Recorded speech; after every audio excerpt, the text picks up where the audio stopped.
नमस्कार मित्रों, मैं सुशील कुमार मौर्य आज बीएड प्रवेश परीक्षा को ध्यान में रखते हुए हिंदी का जो पाठ्यक्रम निर्धारित है उसके अंतर्गत आज हम लिंग, वचन तथा कारक को पढ़ेंगे। पहले हम लिंग को, इसके बाद वचन को, इसके बाद कारक को पढ़ेंगे क्रमशः। लिंग का जो शाब्दिक अर्थ है वह होता है चिन्ह। लिंग का जो शाब्दिक अर्थ है वह होता है चिन्ह। इसको आप लोग जान लीजिए, बहुत ही महत्वपूर्ण यह शब्द है। अब लिंग की जो परिभाषा है, संज्ञा के जिस रूप से वर्णित वस्तु या व्यक्ति का पुरुष जाति का है या स्त्री जाति का है बोध हो, उसे लिंग कहते हैं। यानी कोई व्यक्ति या वस्तु का ज्ञान यह स्त्रीलिंग में है कि पुल्लिंग में है, इसका जो ज्ञान होता है उसे लिंग कहते हैं। अब हिंदी में दो लिंग होते हैं, स्त्रीलिंग और पुल्लिंग। वहीं पर संस्कृत में तीन लिंग होते हैं, स्त्रीलिंग, पुल्लिंग और नपुंसक लिंग। लेकिन यह ध्यान रहे, यह परीक्षा में प्रश्न पूछ भी चुका है कि लिंग कितने प्रकार के होते हैं, 2, 3, 4, इनमें से कोई नहीं। तो आप लोग जानते रहिए कि लिंग हिंदी भाषा में दो ही होते हैं, स्त्रीलिंग और पुल्लिंग। अब इसके नियम हैं तमाम, कौन सा पुल्लिंग में आएगा, कौन सा स्त्रीलिंग में आएगा, इसका बहुत ही बृहद जो है ज्ञान है। अब इसमें से ठोस जो परीक्षा में आ सकते हैं वह मैं आपको कुछ नियमों को बताऊंगा, जिस नियमों के आधार पर आप यह पता लगाने का प्रयास करेंगे कि यह शब्द स्त्रीलिंग में आता है कि नपुंसक लिंग में। इसलिए मैं यह चाहूंगा कि आप बहुत ही ध्यानपूर्वक इस बात को सुनिए और पूरे का स्क्रीनशॉट ले लीजिए, जिससे बाद में इसको एक बार दो बार पढ़िए। इसके बाद जब आप कोई पुस्तक पढ़ेंगे तो आपको आराम से समझ जाएंगे। तो आइए हम देखते हैं। लिंग के प्रकार दो हैं, स्त्रीलिंग और पुल्लिंग। अब पुल्लिंग शब्दों के कुछ सामान्य नियम हैं जिनकी सहायता से हम यह जानकारी हासिल कर सकते हैं कि अमुक वस्तु या व्यक्ति पुल्लिंग शब्द जो है पुल्लिंग में आता है। अब जिन धातु, पहला नियम है, कुछ हमने बताया ना, कुछ सामान्य नियमों को हम बता रहे हैं, जिसमें पहला नियम है कि जिन धातुओं के अंत में त्र होता है, जिन धातुओं के अंत में त्र होता है वह पुल्लिंग में होता है, जैसे नेत्र, चित्र आदि। इसी प्रकार के अन्य शब्द भी आप बना लीजिए। इसके बाद दूसरा नियम है नांत संज्ञाएं। नांत का मतलब न अंत, जिसके अंत में न आवे, जिसके अंत में न आवे। जैसे पालन, पोषण, दमन, गमन, वचन आदि। अगर जिसके अंत में न आता है वह भी समझ जाइए कि आप पुल्लिंग में है। अब यहां अपवाद है।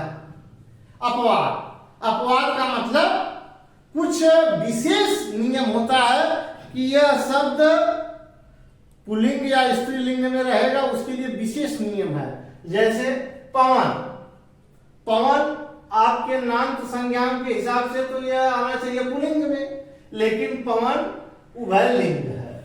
यह अपवाद है। अपवाद आप जानते रहिए।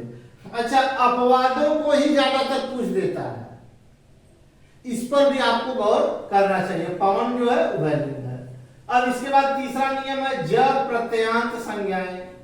ज प्रत्यय हो जहां, प्रत्यय का मतलब जानते हैं किसी शब्द के अंत में जो लगता है, तो ज जिसके अंत में हो, जैसे जलज, स्वेदज, पिंडज, सरोज आदि, ज अंत में हो। इसी प्रकार जो है चौथा नियम है जिन भाववाचक संज्ञाओं के अंत में त्व, ते, व, यह हो, जैसे उदाहरण सतीत्व, नित्य, गौरव, महत्व। इस प्रकार अन्य शब्द भी हैं। अब पांचवा नियम है जिन शब्दों के अंत में आर, आय, आस, व हो, वह जो है पुल्लिंग में आते हैं। जैसे विकार, विस्तार, संसार, उपाय। अब अपवाद है। अपवाद क्या है? सहाय। सहाय एक शब्द है जो स्त्रीलिंग है, आय भी स्त्रीलिंग है। यस, अपवाद जानते रहिए। अपवादों को आपको जो है जानना है।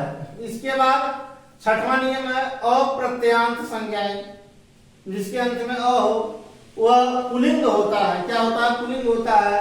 जैसे क्रोध, मोह, पाप, त्याग, दोष, स्पर्श आदि ऐसे तमाम शब्द। और इसके बाद छठवां नियम है, सातवां नियम है त प्रत्ययान्त संज्ञाएं। जिसके अंत में त हो, जैसे चरित, फलित, गणित, मत, गीत, स्वागत। इसके बाद आठवां नियम है जिसके अंत में ख होता है, जैसे नख, शोक, दुख, लेख, मत, शंख। अब इसके बाद इसमें भी अपवाद है। जय शब्द स्त्रीलिंग है, विनय उभयलिंग है। अपवादों को आपको ध्यान पूर्वक देखना है। इसका स्क्रीनशॉट अब ले लीजिए। अब अभी हमने जो है पुल्लिंग शब्दों को कैसे हम पहचानेंगे, इसमें पुल्लिंग है कि नहीं, इसको आप जाने। अब इसके बाद स्त्रीलिंग को हम जानेंगे। जिन शब्दों के माध्यम से स्त्री जात का बोध होता है उसे स्त्रीलिंग कहते हैं। यह तो एक सामान्य नियम है, सभी लोग जानते हैं। उसी प्रकार पुल्लिंग का भी जानते हैं। जिसके माध्यम से पुरुष जात का बोध हो उसे पुल्लिंग कहते हैं। अगर घोड़ा का घोड़ी, नर का नारी, ये तो सभी लोग जानते हैं। इतना तो सबको मालूम है सामान्य, लेकिन कुछ नियम होते हैं कि यह शब्द स्त्रीलिंग में आएगा कि पुल्लिंग में। पुल्लिंग के बारे में हमने बतला दिया। इसके बाद जो है कुछ अपवादों की भी हमने चर्चा की थी। यहाँ पर जो है कुछ उभयलिंग शब्द का हमने प्रयोग किया था। उभयलिंग का मतलब होता है जो स्त्री और पुल्लिंग दोनों में समान रूप से जो है जाना जाए। अब यहाँ पर हम स्त्रीलिंग के नियमों के बारे में चर्चा करेंगे कि किस प्रकार के शब्द को हम स्त्रीलिंग कहेंगे। सामान्य नियमों के अलावा यहाँ कुछ नियम दिए गए हैं। उन नियमों के आधार पर शब्दों के स्त्रीलिंग का रूप हम जान सकते हैं। जैसे देखिए यहाँ पर स्त्रीलिंग शब्दों के सामान्य नियम क्या है। पहला नियम है आकारांत संज्ञा। जहां पर आकारांत संज्ञा हो, आकारांत का मतलब होता है जिसके अंत में आ आवे। आकारांत का मतलब होता है जिसके अंत में अ आवे। उसी प्रकार आकारांत का अर्थ होता है जिसके अंत में आ आवे। जैसे दया, दया, यह में आ रहा है आपकी मात्रा। दया, माया, कृपा, लज्जा, क्षमा, शोभा, इसी प्रकार अन्य शब्द भी अगर आकारांत शब्द हैं तो वह स्त्रीलिंग में आते हैं। अब दूसरा जो स्त्रीलिंग का नियम है नकारांत संज्ञा है, जिसके अंत में ना आवे। जैसे प्रार्थना, वेदना, रचना, घटना इत्यादि। यहाँ पर ना आ रहा है, इस कारण यहाँ पर नकारांत संज्ञाओं में भी स्त्रीलिंग है। इसके बाद स्त्रीलिंग का जो तीसरा नियम है उकारांत संज्ञा है। जैसे वायु, रेणु, रज्जु, वायु, रेणु, रज्जु। यहाँ पर जो है लिखने में थोड़ा सा मिस्टेक हो गई। रज्जु छोटे की मात्रा, मृत्यु, धातु, वस्तु, ऋतु, ये उकारांत संज्ञाएं हैं। लेकिन यहाँ पर अपवाद है। मधु, अश्रु, तालु, मेरु, हेतु, सेतु, यह पुल्लिंग है, यह स्त्रीलिंग नहीं है। अब यहाँ एक चीज और स्पष्ट कर देना चाहते हैं। जो अपवाद है इसको आप ध्यान पूर्वक समझिए। अगर हम पुल्लिंग में अपवाद पढ़ा रहे हैं तो मतलब वह स्त्रीलिंग में है। अगर स्त्रीलिंग को पढ़ा रहे हैं उसमें अपवाद जो है वह पुल्लिंग में है। इतना आप जानते रहिए। तो यहाँ मधु, अश्रु, तालु, मेरु, हेतु, सेतु, ये पुल्लिंग है, ये अपवाद है। अब जो है चौथा नियम है जिसके अंत में ती वह नी हो। जैसे गीत, गति, मति, रीति, हानि, ग्लानि, बुद्धि। अब पांचवा नियम है ता प्रत्ययान्त भाववाचक संज्ञाएं। ता जिसके अंत में ता हो। जैसे नम्रता, लघुता, सुंदरता, प्रभुता, जड़ता, इस प्रकार के जितने भी शब्द होते हैं जिसके अंत में ता आता है वह स्त्रीलिंग होता है। इसके बाद इकारांत संज्ञाएं। इकारांत संज्ञाएं का मतलब है जिसके अंत में ई हो, जैसे निधि, विधि, राशि, परिधि, छवि, केली, रुचि, ये स्त्रीलिंग शब्द है। अब अपवाद है, वारी, जलधि, पाणी, गिरि, आदि, बलि, यह पुल्लिंग है, यह स्त्रीलिंग नहीं है। वारी, जलधि, पाणी, गिरि, आदि, बलि ये पुल्लिंग है। इसके बाद हम जो है वचन को पढ़ेंगे। वचन का अर्थ संख्या से होता है कि कोई व्यक्ति या वस्तु एक है कि एक से ज्यादा है। हिंदी में दो वचन होते हैं, एक वचन और बहुवचन। यह आप जानकारी के लिए आप जानते रहिए, संस्कृत भाषा में तीन वचन होते हैं, एक वचन, द्विवचन और बहुवचन, परंतु हिंदी भाषा में दो ही वचन होते हैं, एक वचन, बहुवचन। अब यहाँ पर वचन की परिभाषा से हम प्रारंभ करते हैं। वचन शब्दों की जिस रूप से उसकी संख्या एक या अनेक का बोध होता है उसे वचन कहते हैं। वचन के भेद दो हैं, एक वचन और बहुवचन। अब सामान्य रूप से जैसे लड़का आप जान गए एक वचन जो है, राम, मोहन, सोहन सब एक वचन, सीता, गीता, रीता एक वचन। अब लड़का का बहुवचन लड़के हो गया, घोड़ा का घोड़े हो गया। इसी प्रकार एक वचन से बहुवचन भी बनाया जाता है। बहुत से शब्द बहुवचन में होते हैं।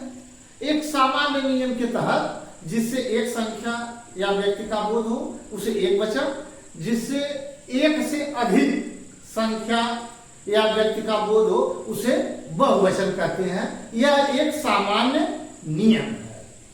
इस प्रकार आप आसानी के साथ जान जाते हैं कि अमुक एक वचन है कि बहुवचन। लेकिन कुछ अपवाद हैं, कुछ नियम हैं, वचन संबंधी कुछ मूल तथ्य हैं जिसको जानना बहुत जरूरी है, जो आपके प्रतियोगी परीक्षाओं में अक्सर पूछते रहते हैं। अक्सर इतना वचन में इतना आपको ज्ञान होना बहुत जरूरी है। अगर इतना भी आप रट लिए तो यह समझ जाइए कि वचन संबंधी कोई भी प्रश्न आएगा इसी के अंतर्गत आएगा। अगर इसके अंतर्गत नहीं आएगा तो इस वीडियो को जो आप पूरा देखते हैं तो यह मान कर चलिए कि आप जो है निष्कर्ष निकाल लेंगे कि यहाँ एक वचन है कि बहुवचन है।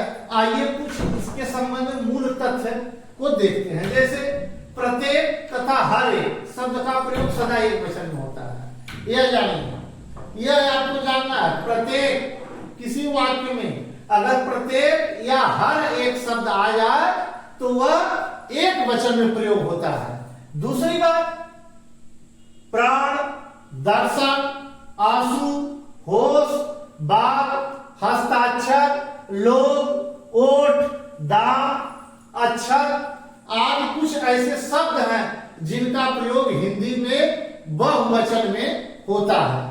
एक बात और मैं दोहरा देता हूं, यह जितने शब्द हमने लिखा है बहुवचन में प्रयोग होता है, यह छोटी बड़ी सभी परीक्षाओं में पूछ चुका है।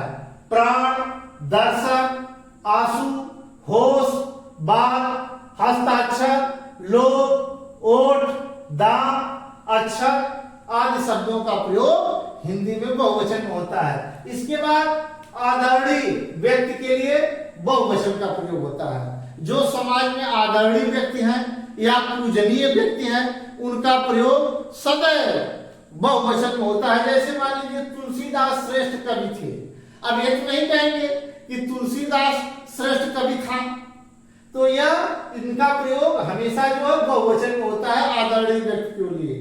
इसके बाद हम कारक को जानेंगे। कारकों के संबंध में हमें एक बात जान लेनी आवश्यक है कि कारकों की संख्या हिंदी व्याकरण में 8 होती है, जबकि संस्कृत व्याकरण में कारकों की संख्या 6 बताई गई है। यह तथ्य आप लोगों को बखूबी याद है, क्योंकि परीक्षाओं में कारकों की संख्या को पूछ चुका है कि कारकों की संख्या कितनी है, 4, 6, 8, 9 इस प्रकार। तो आप जानते रहे कि हिंदी व्याकरण में कारकों की संख्या 8 है। लेकिन अगर पूछते कि संस्कृत व्याकरण में कारकों की संख्या क्या है, तो संस्कृत व्याकरण में कारकों की संख्या 6 है। तो यहाँ एक बात को और बता देना चाहेंगे कि कौन से वह दो कारक हैं जो कि संस्कृत साहित्य में कारक नहीं माना गया है, जबकि संबोधन और संबंध कारक को वहां पर संस्कृत व्याकरणाचार्य ने कारक नहीं माना है। अब हम यहाँ कारकों की परिभाषा और हिंदी व्याकरण के संबंध में कारक और उसके चिन्ह और विभक्तियों के बारे में जानकारी हासिल करेंगे। अब यहाँ पर जो है कारक की परिभाषा के संबंध में आइए जान लेते हैं। संज्ञा या सर्वनाम के जिस रूप से उसका यानी संज्ञा या सर्वनाम का क्रिया से संबंध सूचित हो उसे कारक कहते हैं। यानी संज्ञा या सर्वनाम के जिस रूप से संज्ञा या सर्वनाम का क्रिया से संबंध सूचित हो उसे कारक कहते हैं। हिंदी में कारकों की संख्या 8 है, जैसा कि हमने पहले बता दिया है। कारकों के बोध के लिए संज्ञा सर्वनाम के आगे जो चिन्ह लगाए जाते हैं उसे कारक चिन्ह कहते हैं, जो है पहचानने के लिए चिन्हों का प्रयोग होता है और इन्हें ही परसर्ग भी कहा जाता है। तो आइए एक ग्राफ के माध्यम से हम समझते हैं। जैसे विभक्ति को हमने लिख दिया, कारक को लिख दिया, चिन्ह को लिख दिया है। यहाँ प्रथमा विभक्ति में कर्ता कारक होता है, यह हमेशा जानते रहिए।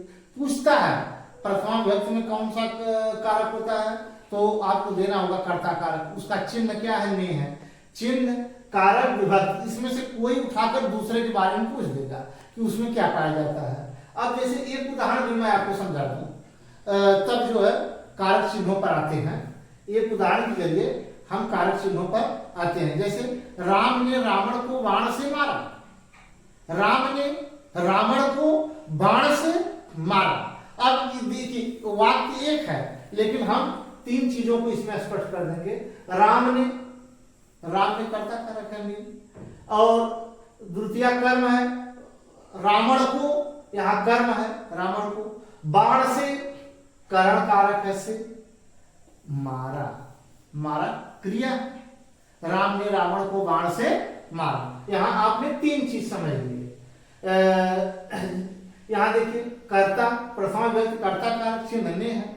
अब ने कभी कभी छिपा भी रहता है। देखिए वाक्यों को भी जानने की आपको जरूरत है। जैसे राम खेलता है, इसमें कर्ता राम है लेकिन इसका चिन्ह ने है, छिपा रहता है।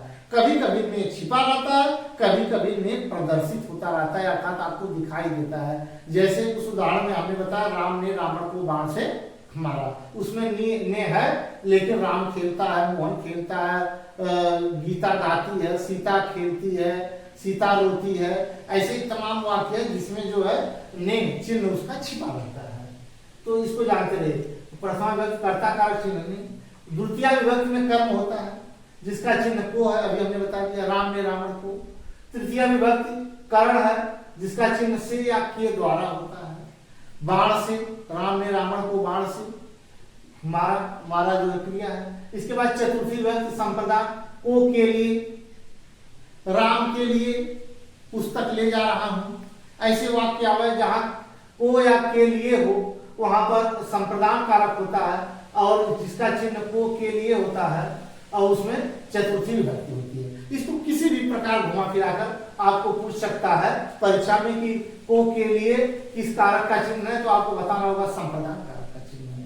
तो उसमें संप्रदान कारक में विभक्ति क्या होती है? चतुर्थी विभक्ति होती है। इतना आपको जानकारी इस पूरे ग्राफ का आपको रखना है। इसके बाद पांचवी विभक्ति है जिसमें कारक होता है अपादान।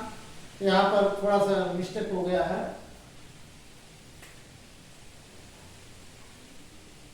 अपादान जिसका चिन्ह होता है से अलग होने के अर्थ में। देखिए पंचमी विभक्ति है, पंचमी विभक्ति में कारक है अपादान जिसका चिन्ह है से और अलग होने के अर्थ में। देखिए अब आपको एक चीज और समझना है, तृतीय विभक्ति में भी से है और पंचमी भी से है लेकिन अंतर है। यहाँ पंचमी विभक्ति में से अलग होने के अर्थ में, जैसे पेड़ से पत्ते गिरते हैं, पेड़ से पत्ते गिरते हैं, हिमालय से गंगा निकलती है। जहां अलग होने का बोध हो, अलग होने का ज्ञान हो, वहां पर पंचमी विभक्ति होती है। यहाँ पेड़ से पत्ते अलग हो रहे हैं तो यहाँ पंचमी है। हिमालय से गंगा निकल रही है तो गंगा अलग हो रही है तो यहाँ पर पंचमी विभक्ति है। किसी के अलग होने में से पंचमी अपादान कारक होता है, उसमें अब पंचमी विभक्ति का प्रयोग होता है। अगर हिंदी वाक्य में ऐसा आवे, देखिए वाक्य दे देगा, अब पूछेगा कि इसमें कौन सा कारक है, कौन सी विभक्ति है, ये पूछेगा। तो आप इस प्रकार उदाहरण से जानते रहेंगे तो आपको कोई परेशानी, कोई दिक्कत नहीं होगी। इसके बाद षष्ठी विभक्ति है, जिसका संबंध, जिसका कारक है संबंध कारक, जिसका चिन्ह है का, के, की, राजे, नी। जैसे राम का भाई, मोहन का छोटा भाई, सुरेश की बहन। जहां संबंधों का पता चले वहां पर संबंध कारक होता है, उसके बीच में का, की, के, राजे, रे आता है। अब उदाहरण के द्वारा मैंने आपको समझा दिया। इसके बाद सप्तमी विभक्ति है, सप्तमी विभक्ति में अधिकरण कारक होता है, जिसका चिन्ह में पर। जैसे मेज पर पुस्तक पड़ी है, मेज पर पुस्तक पड़ी है, यहाँ पर शब्द आ गया तो अधिकरण कारक हो गया, और जो सप्तमी विभक्ति में है। तो यह आपको इस प्रकार आपको जानना है। जैसे जल में मछली रहती है, यहाँ पर अधिकरण कारक है, ये आपको जानना है।